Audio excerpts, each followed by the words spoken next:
Selamat berjumpa kembali saudara-saudara yang saya kasihi di dalam Tuhan Yesus Kristus. Tentu saudara masih mengingat pelajaran kita yang lalu, pelajaran pertama yang berbicara mengenai seorang pemimpin yang berhasil, dan yang kita sudah selesaikan dalam pelajaran yang pertama itu ialah mengenai pemimpin yang harus melewati proses-proses di dalam melaksanakan pekerjaan Tuhan. Mulai saat ini kita akan masuki pelajaran yang kedua, dan pelajaran yang kedua ini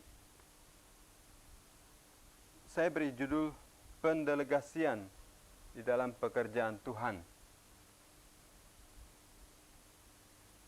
Apa sebenarnya maksud daripada judul ini?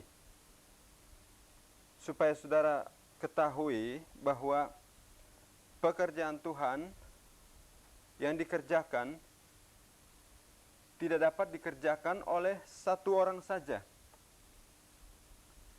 Harus ada orang-orang yang bersama dengan pemimpin itu, seorang yang memimpin, untuk bersama-sama mengembangkan pekerjaan itu.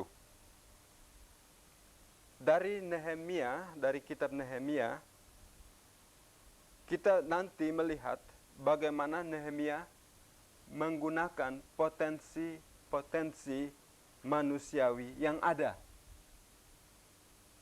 Nehemia tidak lantas pergi sendiri setelah mengadakan penyelidikan, pengamatan, dan merencanakan itu, lantas dia langsung sendiri mengerjakan tembok kota Yerusalem.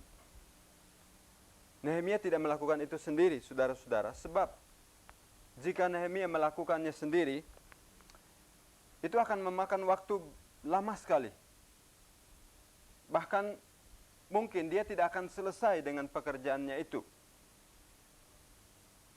Itu sebabnya Tuhan memberi kawan-kawan sekerja, orang-orang yang bisa bersama-sama bekerja dalam membangun sesuatu. Kita perhatikan saja semut, ya. Semut adalah binatang yang kecil, lemah, tidak sanggup membawa satu binatang yang 10 kali lebih besar dari semut itu. Tapi semut pandai sekali dalam bergotong royong, bersatu untuk memindahkan sesuatu benda atau binatang yang 10 kali lebih besar dari semut dan membawanya ke sarang. Itu dilakukan bersama-sama oleh semut-semut yang lain yang sudah mengerti, yang sudah mengetahui rencana dari semut yang pertama yang menemui benda itu. Kemana akan dibawa, mereka membawanya bersama. Lantas tidak satu rencana membawa ke kanan, satu ke kiri, satu ke timur, satu ke barat. Tidak pernah kita melihat semut melakukan hal macam itu. Semua bersama-sama bergotong royong membawa ke satu tujuan. Dan inilah yang terjadi dengan Nehemia. Setelah Nehemia sampai di Yerusalem, dan waktu dia sudah melihat situasi tembok kota, dan dia melihat mana yang perlu diperbaiki, pintu mana yang harus dibangun kembali dari reruntuhan itu atau dari kerusakan karena dibakar, maka kemudian Nehemia mengambil kesimpulan, pekerjaan ini adalah pekerjaan yang besar. Pekerjaan yang besar ini tidak mungkin dilakukan oleh 1-2 orang. Yang harus ikut serta dalam pekerjaan ini adalah satu rombongan besar, satu kelompok yang besar, yaitu orang-orang yang sudah sehati, sepikir, seruh dengan Nehemia untuk pelaksanaan tugas yang besar itu. Saudara-saudara, di dalam pekerjaan Tuhan, di dalam kita melayani Tuhan, saudara dan saya sebagai orang Kristen, kita tidak bisa bekerja sendiri.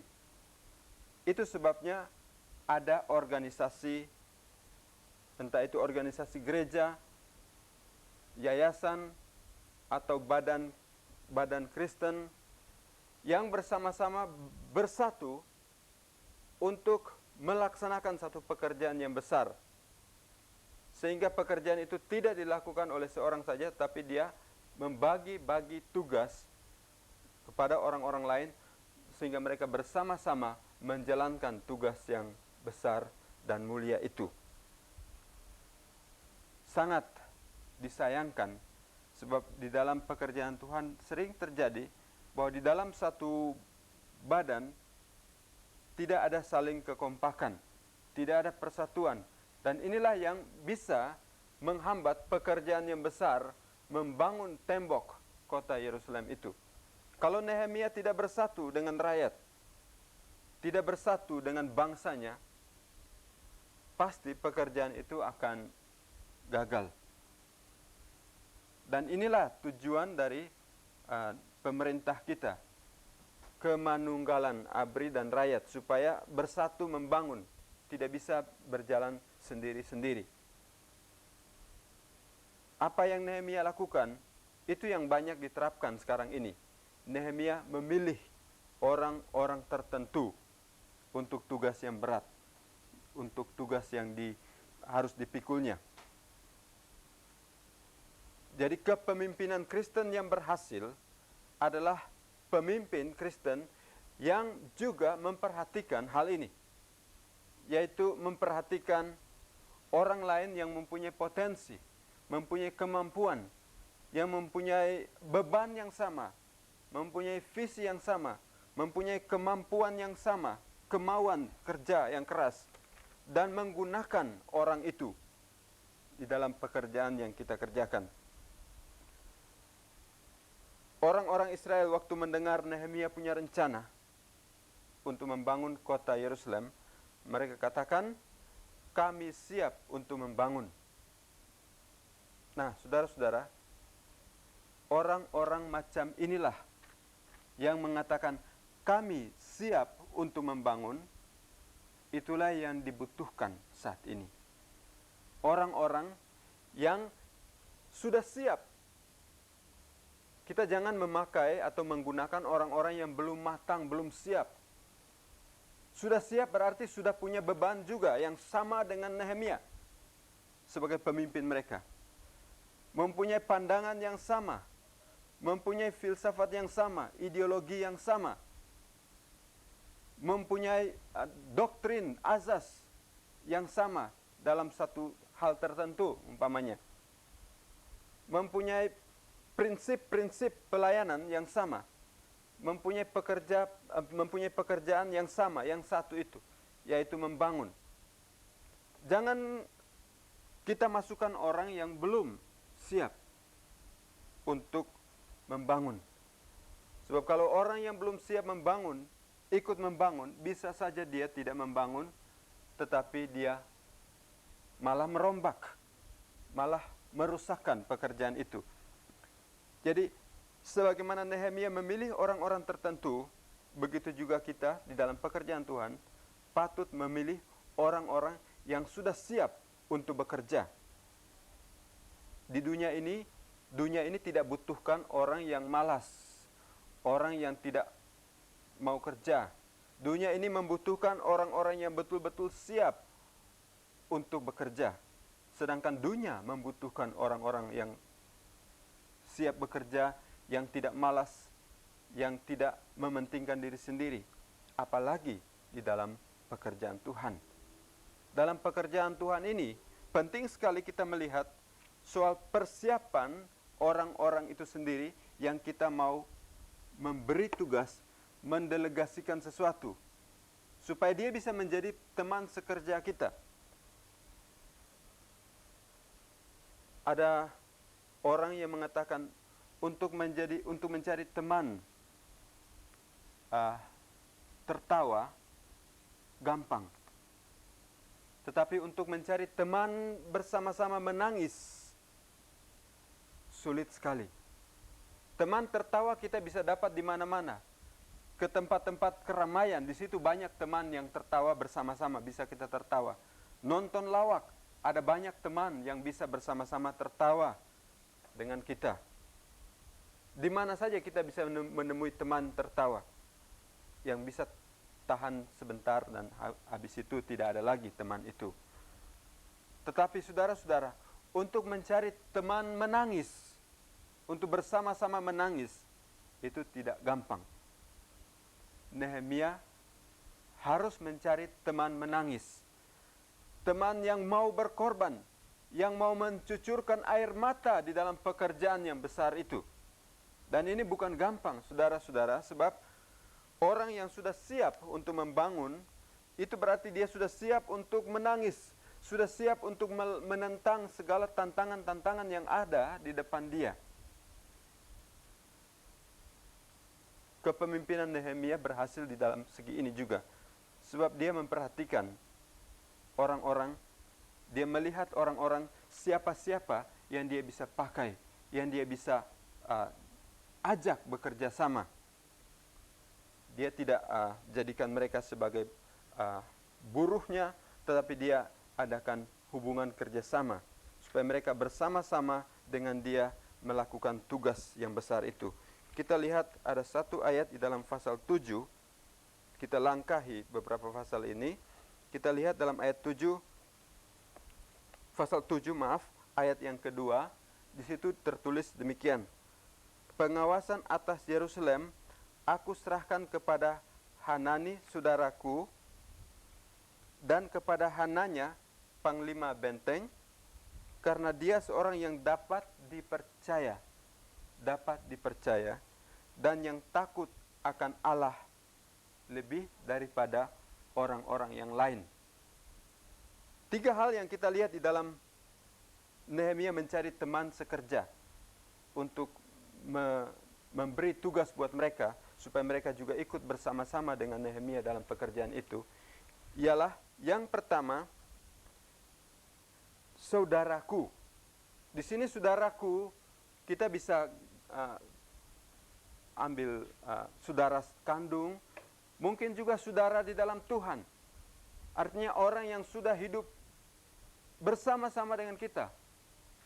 Saudaraku di sini adalah saudara seiman yang merasa dia dan saudara atau dia dan saya bersaudara. Ini yang dipilih oleh Nehemia. Yang pertama dia pilih saudaraku.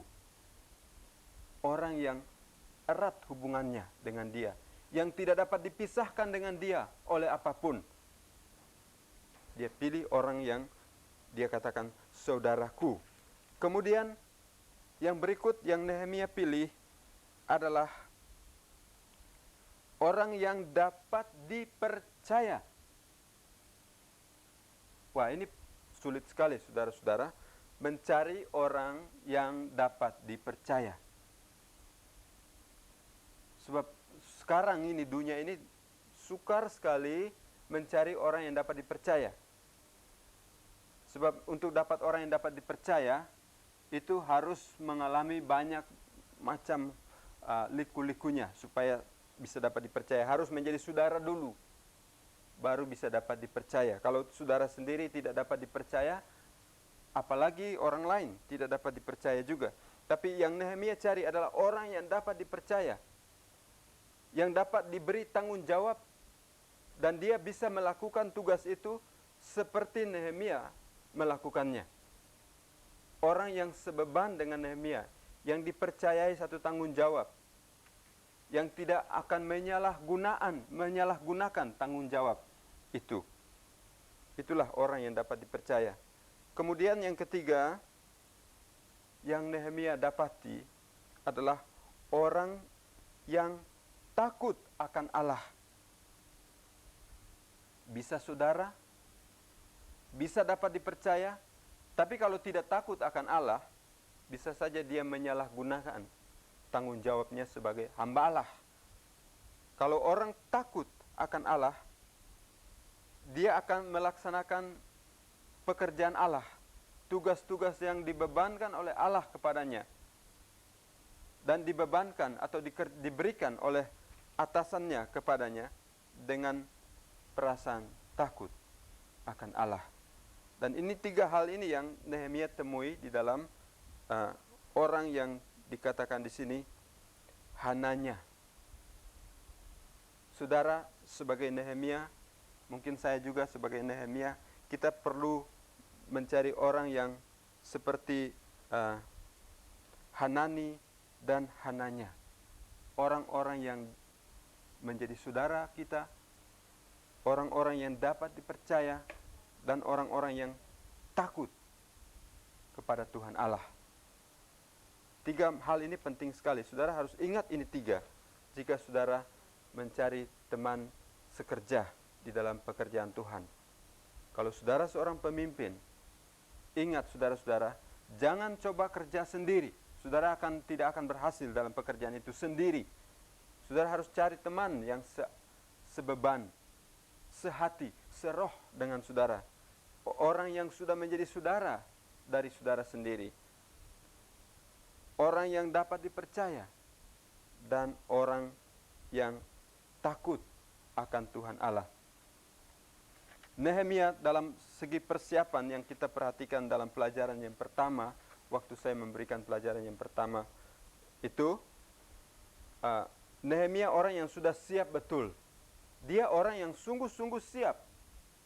Karena kesiapan ini dan karena dia sudah matang, dia juga bisa mempersiapkan orang lain supaya mereka juga siap seperti dia.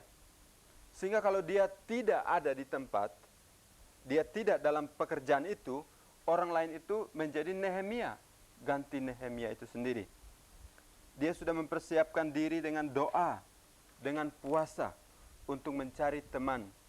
Dia sudah mendoakan orang-orang di Yerusalem sebentar yang akan menjadi temannya dalam membangun tembok kota Yerusalem. Nehemia waktu pergi ke Yerusalem, dalam perjalanan, dia tidak ada angan-angan dan pikiran bahwa sampai di Yerusalem, saya akan kerja membanting tulang keras, karena saya sendiri harus membangun tembok kota itu. Tidak. Nehemia tahu Tuhan akan mempersiapkan orang-orang. Tuhan akan mempersiapkan mereka-mereka yang sungguh-sungguh sudah siap. Mental, rohani, mempersiapkan diri untuk pelaksanaan tugas yang berat. Itu sebabnya kita tidak dapat pisahkan pelajaran yang kedua ini dengan pelajaran yang pertama, yang lalu itu. Karena Nehemia berdoa untuk orang-orang di Yerusalem. Dia berdoa minta ampun atas dosa dia, dosa keluarganya, dan dosa bangsanya, termasuk dosa orang-orang yang nanti sebentar akan kerjasama dengan dia. Dia akan pembersihan secara rohani terlebih dahulu. Sesudah itu, baru mereka bersama-sama mulai mempersiapkan diri membangun. Dalam segi pelaksanaan, Nehemia di sini kita lihat, dia sudah harus tahu memperhitungkan tugas yang dia akan kerjakan itu. Dia tidak sebarang kerja. Dia sudah perhitungkan tugas itu dan tanggung jawab itu. Dia sudah perhitungkan orang-orang yang akan datang bersama-sama dengan dia untuk bekerja. Dia sudah tahu luasnya kota Yerusalem itu. Dia mengerti berapa jumlah orang yang dibutuhkan di dalam melaksanakan pekerjaan yang besar itu. Dia sudah perhitungkan ini semua. Sehingga dia tahu bahwa yang harus dia cari adalah mereka-mereka yang siap membangun. Siap sungguh-sungguh. Dan dia harus sudah tahu ambil keputusan yang tidak diputuskan secara ceroboh atau terburu-buru.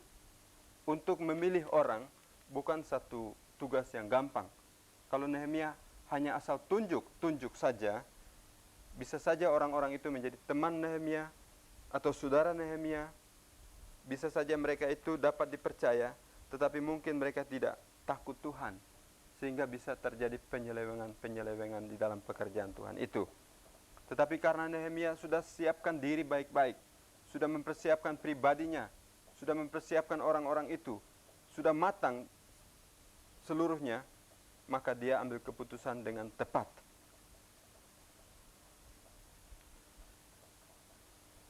Nah, kita lihat sekarang pasal yang ketiga, saudara-saudara, dan inilah yang menjadi inti daripada pelajaran kita dari bagian kedua ini. Pasal 3 dari kitab Nehemia ini. Judul di dalam Alkitab, kalau saudara lihat, di situ ditulis para peserta dalam pembangunan. Para peserta. Orang-orang yang ikut serta di dalam membangun.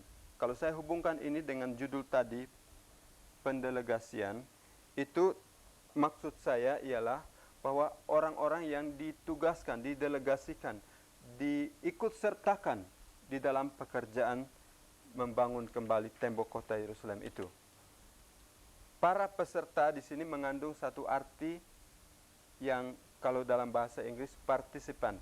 Artinya orang-orang yang bukan bawahan, bukan buruh terhadap majikan, tetapi di mana mereka duduk sama rendah, berdiri sama tinggi dengan Nehemia. Mereka itu akan menjadi peserta di dalam membangun bersama-sama dengan Nehemia. Peserta artinya ikut serta. Mereka turut serta. Nehemia membangun, mereka turut serta membangun bersama-sama dengan Nehemia. Itulah yang dimaksudkan di sini dengan para peserta dalam pembangunan. Siapa-siapakah para peserta dalam pembangunan ini? Kalau saudara membaca pasal 3,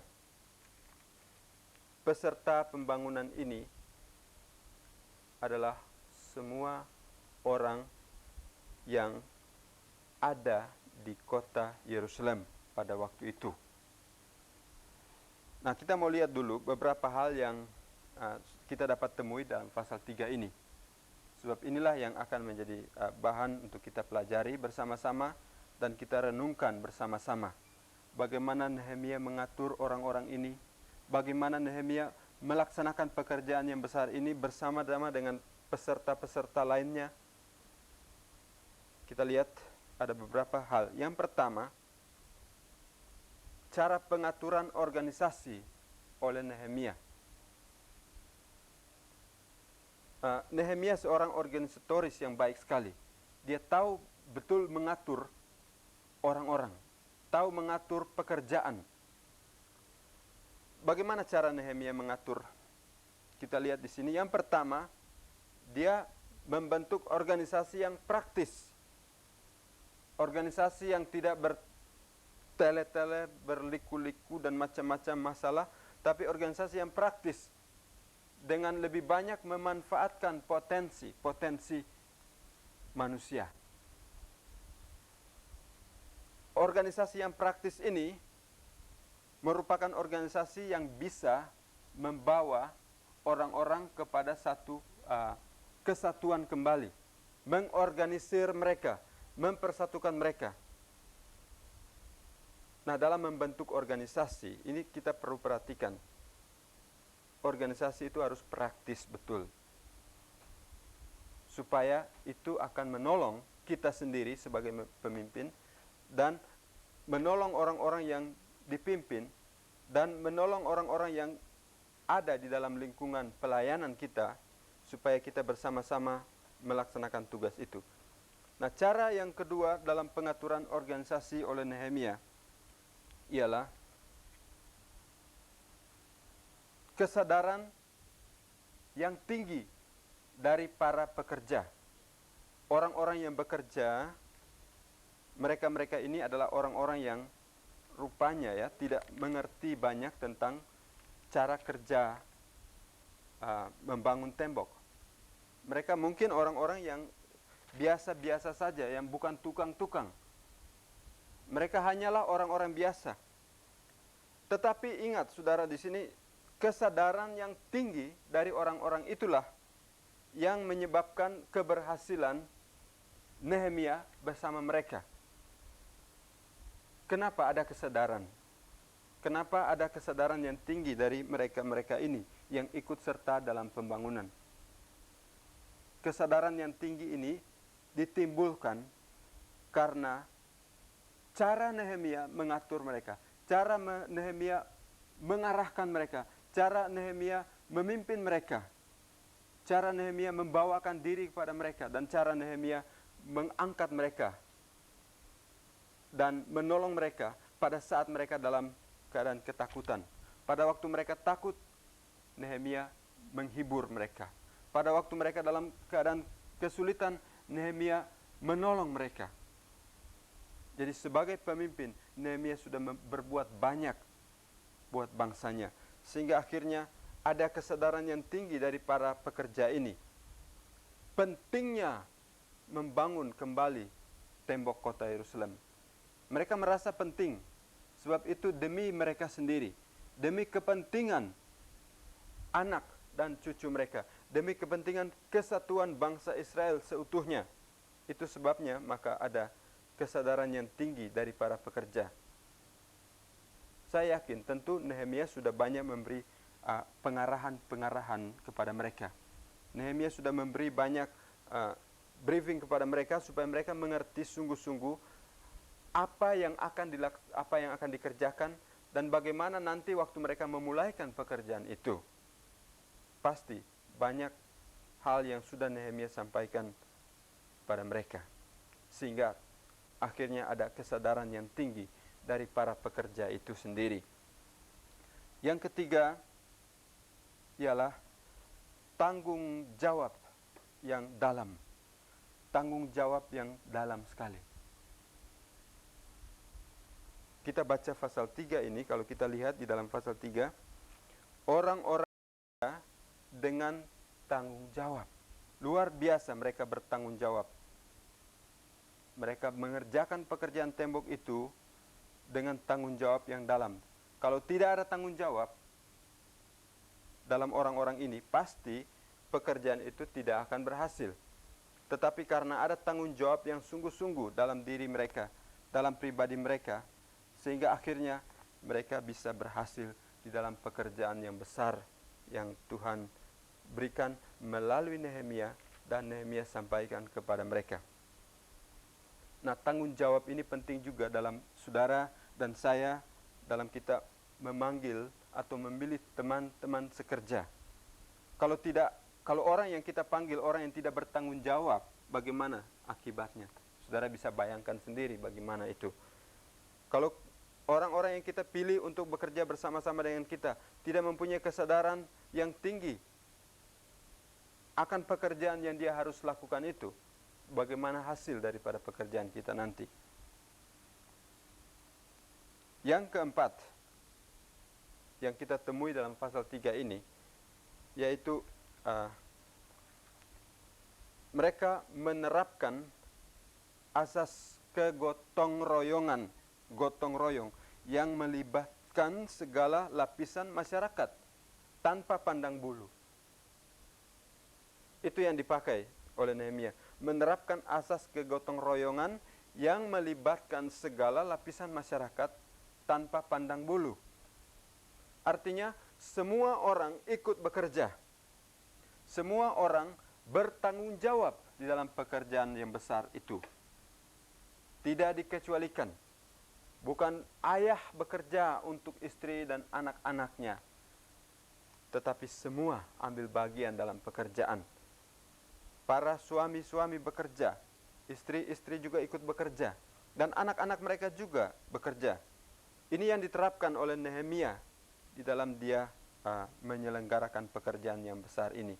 Dia menerapkan asas kegotong royongan yang melibatkan segala lapisan masyarakat tanpa pandang bulu.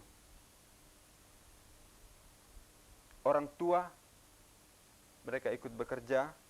Orang muda ikut bekerja.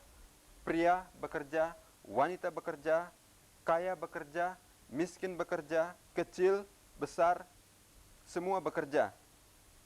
Dalam ayat 12 kalau kita lihat dari pasal 3 ada sedikit keterangan. Berdekatan dengan mereka Salum bin Holoses, penguasa setengah wilayah Yerusalem.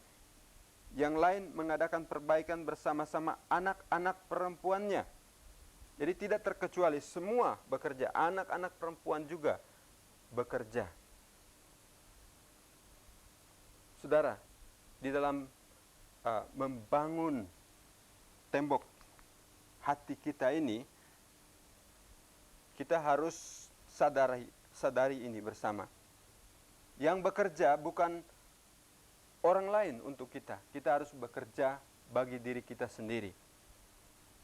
Tanggung jawab untuk membangun kota kita, untuk membangun tembok Yerusalem yang ada dalam hati kita itu adalah tanggung jawab masing-masing. Ayah tidak dapat menjadi delegasi wakil untuk anaknya, atau istri untuk suami, atau suami untuk istri. Semua harus bertanggung jawab, masing-masing mempertanggungjawabkan pribadinya dan pekerjaannya di hadapan Allah. Dalam pekerjaan Tuhan, kalau kita melayani orang, kita harus sadarkan mereka bahwa masing-masing akan mempertanggungjawabkan akan hal dirinya sendiri di hadapan Allah. Dalam membangun tembok kota Yerusalem, tidak ada terkecuali. Tidak dianggap, oh saya ini orang kaya, saya tidak mau kerja, saya bayar saja uang kepada orang-orang yang miskin, nanti mereka yang bekerja, saya tidak mau bekerja.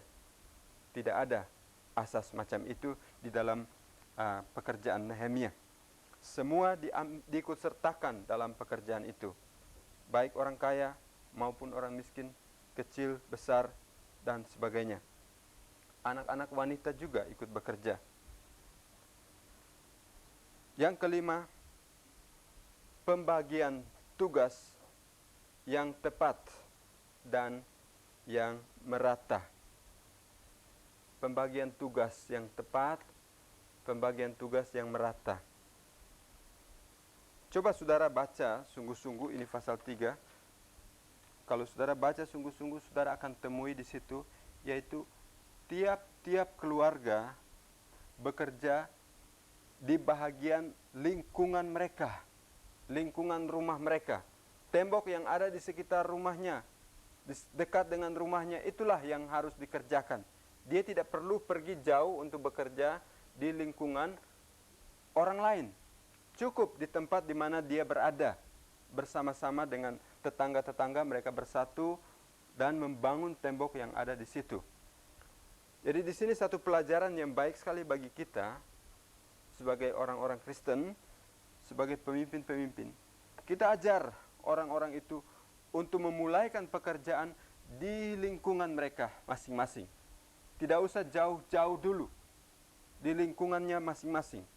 Tuhan Yesus mengajar murid-murid supaya memulaikan pekerjaan itu, memberitakan Injil itu mulai dari Yerusalem. Artinya mulai dari kotanya sendiri, mulai dari rumah tangga sendiri. Kemudian baru pindah ke tempat yang lain. Nah, ini satu cara tugas yang diberikan oleh Nehemia di dalam pelaksanaan tugas yang tepat dan yang merata. Dan yang keenam yang perlu kita catat di sini, perhatikan di sini, ialah keterlibatan segala pihak. Semua pihak terlibat di dalam pekerjaan yang besar ini. Kalau dengan kata lain, tidak ada istilah bosan. Atau tidak ada istilah si anu ini pemimpin, jadi dia diam aja, duduk, nonton orang bekerja.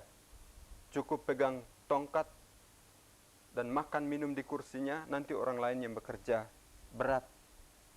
Tapi nanti nama dia yang dipuji karena itu pekerjaan dia. Dalam pekerjaan membangun kota Yerusalem ini tidak ada istilah itu. Semua menjadi peserta, semua menjadi teman sekerja, semua menjadi kawan sekerja di dalam pekerjaan yang besar. Sebab kalau ada bos di situ, pasti orang lain juga ingin mendapat kursi itu. Tapi kalau semua ikut bekerja bersama-sama, maka itu berarti ada tanggung jawab yang dipikul bersama-sama. Jadi keterlibatan segala pihak. Yang ketujuh, yang kita temui dalam pasal 3 ini ialah kewaspadaan tanpa lengah. Kewaspadaan tanpa lengah. Orang-orang waktu bekerja sudah diingatkan oleh Nehemia bahwa musuh berusaha untuk menghambat, untuk menghalangi. Nanti dalam pelajaran yang berikut, ketiga, saudara dan saya akan belajar bersama-sama tentang tantangan-tantangan yang akan dihadapi oleh Nehemia dan orang-orang yang bekerja bersama-sama dengan dia, dan pelajaran apa yang kita akan petik dari situ. Tapi mari kita lihat sepintas lalu tentang kewaspadaan ini. Orang-orang yang bekerja bersama-sama dengan Nehemia, mereka tahu itu bahwa mereka akan menghadapi bahaya. Sehingga ada kewaspadaan, ada penjagaan terus. Mereka bekerja, tetapi mereka juga berdoa. Mereka bekerja, tapi juga mereka memegang senjata untuk menjaga dirinya dari serangan musuh. Dalam pekerjaan Tuhan, saudara, jangan kita merasa kita sudah cukup rohani, sehingga kita tidak perlu lagi waspada. Kita tidak perlu lagi berhati-hati. Sebab ingat, iblis itu seperti singa yang mengaum-ngaum, yang mencari siapa yang dapat dilulurnya. Jadi kalau kita tidak waspada, mungkin kita terlalu sibuk dengan pelayanan, sibuk dengan pekerjaan-pekerjaan kita, sibuk dengan tugas-tugas kantor dan sebagainya. Kita tidak waspada, akhirnya kita gagal. Kita tidak berhasil di dalam pekerjaan yang Tuhan sudah berikan kepada kita, atau tanggung jawab yang sudah dibebankan pada kita punya pundak masing-masing. Satu hal yang dilakukan oleh bangsa Israel di sini waktu mereka bekerja bersama-sama dengan Nehemia, yaitu satu tangan mereka pakai untuk membangun, memegang palu, memegang paku dan sebagainya. Tangan yang sebelah memegang pedang. Mereka bekerja, tapi ada kewaspadaan juga. Mereka siap selalu. Mereka siap supaya waktu ada musuh datang, senjata sudah ada di tangan.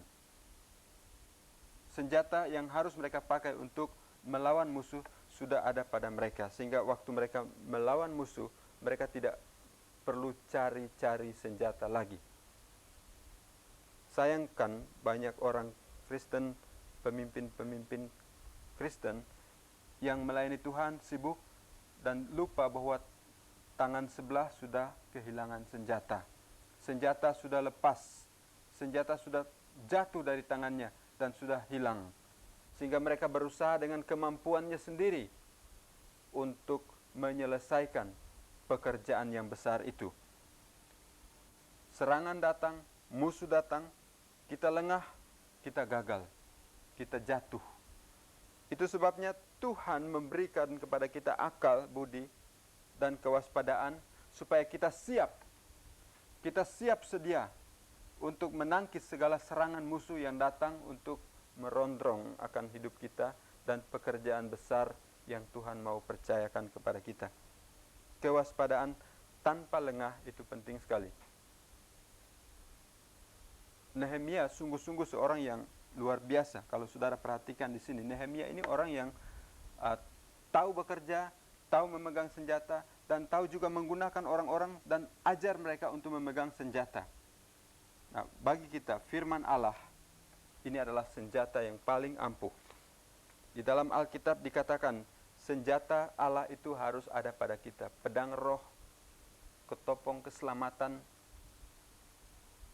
supaya kita akan menang pada hari yang malang. Pada hari di mana kita diserang oleh musuh. Pada hari di mana musuh tidak senang waktu kita membangun pekerjaan Tuhan. Membangun tembok kota Yerusalem. Itu sebabnya marilah, kalau pada tangan kita senjata itu sudah lepas, saat ini kita ambil kembali dan kita mulai kerja dengan senjata di tangan sebelah dan firman Allah di tangan sebelah. kewaspadaan tanpa lengah. Ini satu hal yang penting sekali bagi kita di dalam kita melaksanakan pekerjaan Tuhan.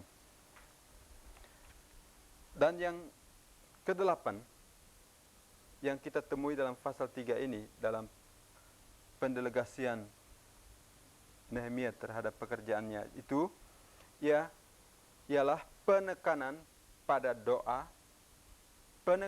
doa dan penyerahan mutlak pada kuasa Allah. Orang-orang bekerja, mereka sadari bahwa mereka ini sudah mulai dan tidak akan berhenti di tengah jalan. Tidak bisa berhenti di tengah jalan. Walaupun diserang musuh, tidak akan dia berhenti.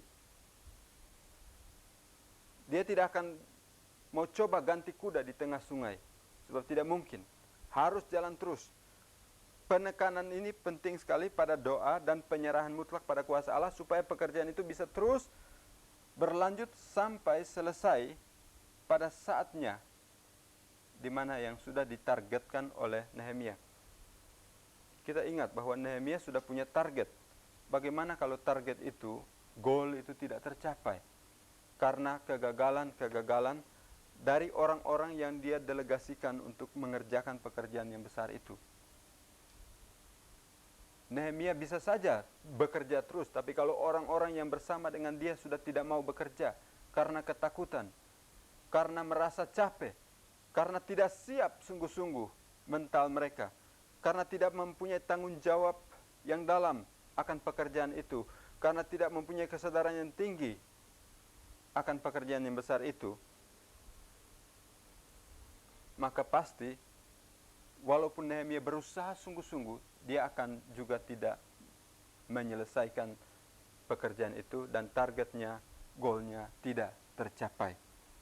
Tetapi karena ada tekanan pada doa, mereka berdoa pada Tuhan, minta Tuhan tolong kami dalam pekerjaan ini. Maka Tuhan menolong mereka.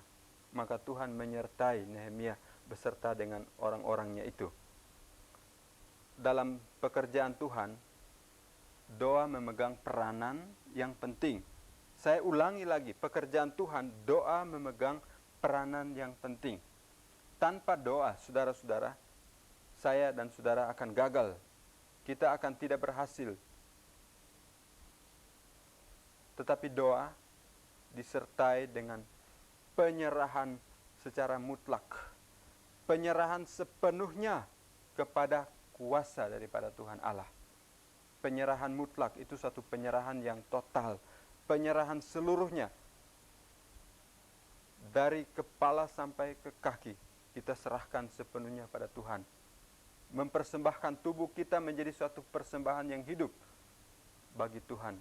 Menjadi korban yang hidup dan yang berkenan kepada Allah. Itulah yang penting bagi kita masing-masing kalau kita mau berhasil dalam pekerjaan Tuhan.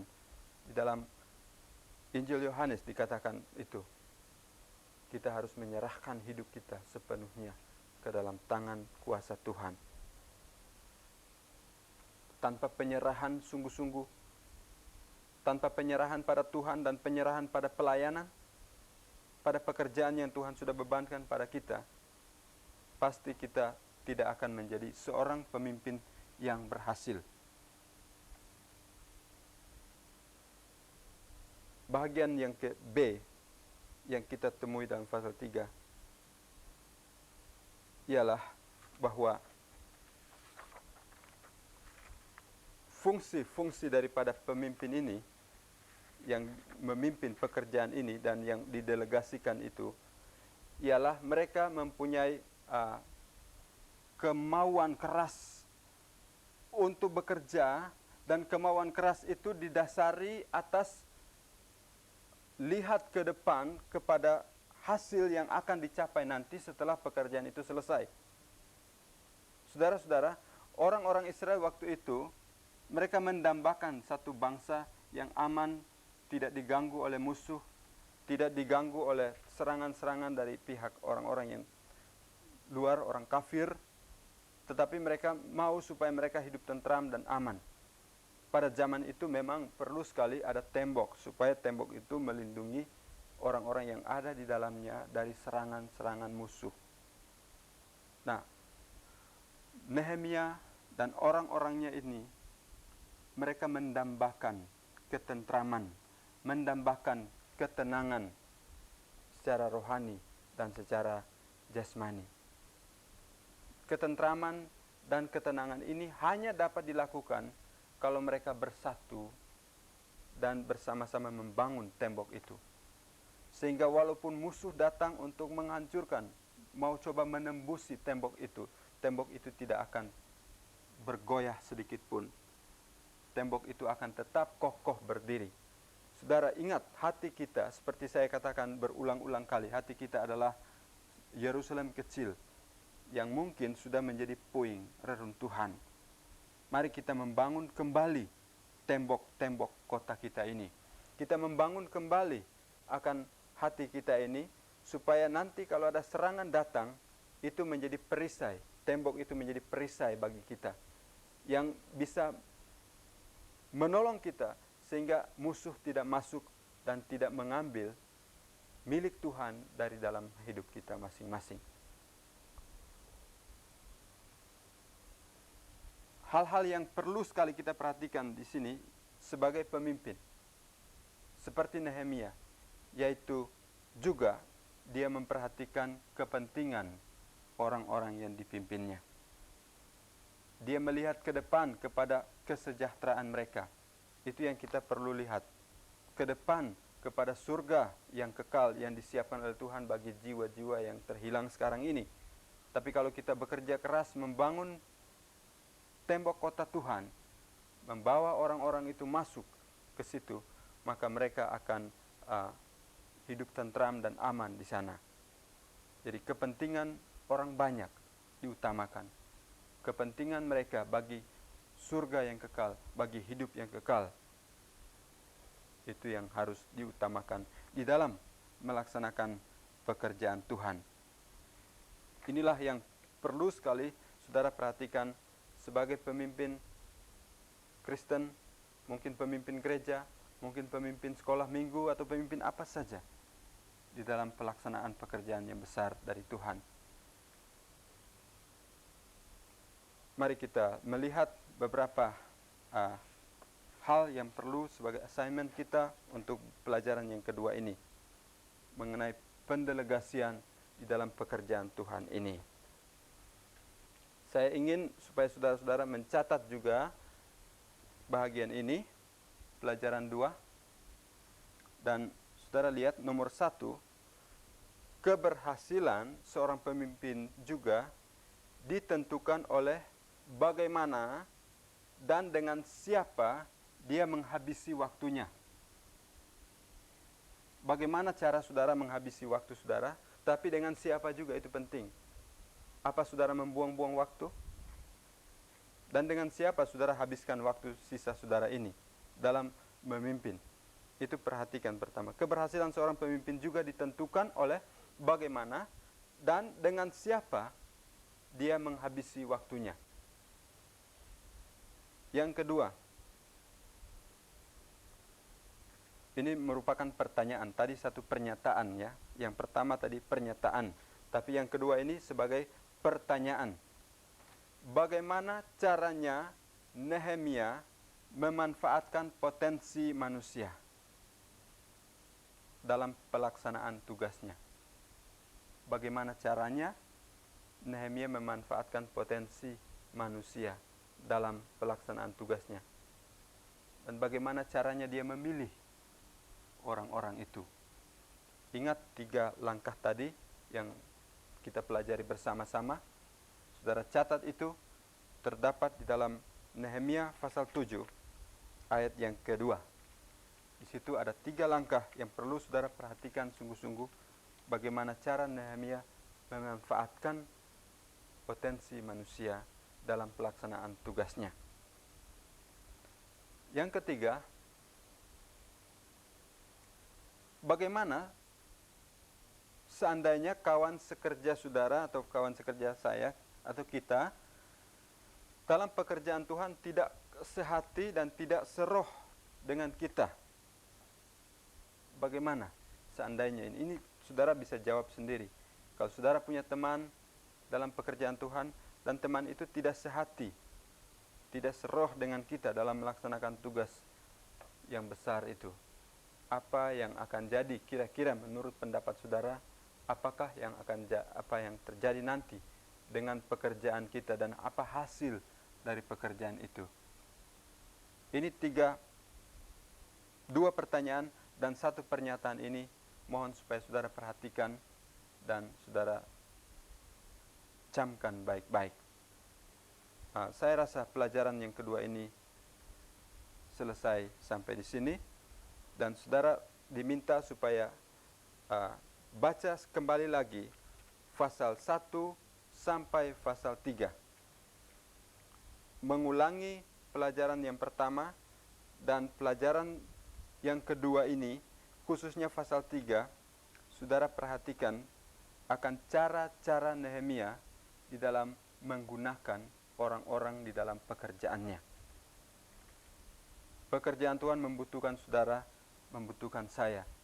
Itu tidak berarti bahwa Tuhan butuh saudara dan saya, tapi Tuhan mau memakai saudara dan saya. Yang penting bagi saudara dan saya ialah kita menyerahkan hidup sepenuhnya ke dalam tangan Tuhan dan menggunakan orang-orang yang kita tahu bisa kerjasama sungguh-sungguh di dalam pekerjaan Tuhan itu, memanfaatkan potensi yang ada, mendelegasikan orang atau mencari teman sekerja untuk pekerjaan Tuhan yang besar ini. Mari kita berdoa. Tuhan Allah Bapa kami yang bertakhta di surga, sekali lagi kami datang dan mengucap syukur kepada Tuhan sebab ada buku Nehemia ini, di mana di dalam pelajaran ini kami dituntut oleh Tuhan untuk lebih sungguh-sungguh bekerja bagi Tuhan. Tuhan, banyak orang di sekitar kami yang juga perlu dibawa kepadamu, perlu ditolong, perlu diselamatkan. Kami berdoa supaya Tuhan tolong supaya kami sebagai pemimpin, sebagai penganjur umat akan menjadi teladan, menjadi contoh bagi mereka, sehingga mereka yang kami pimpin atau yang kami bawa kepada Tuhan bisa dapat menjadi orang-orang yang sungguh-sungguh mengenal akan apa yang Tuhan mau mereka buat dalam hidup mereka. Sebagaimana Nehemia mencari teman sekerja dalam pelayanan yang besar dan mulia ini, Tuhan, Engkau juga kiranya mempersiapkan orang-orang yang Tuhan sudah siapkan untuk pekerjaan yang besar dan mulia bagi kami masing-masing. Terima kasih ya Tuhan Yesus. Atas nama Tuhan Yesus kami berdoa dan mengucap syukur ini. Amin.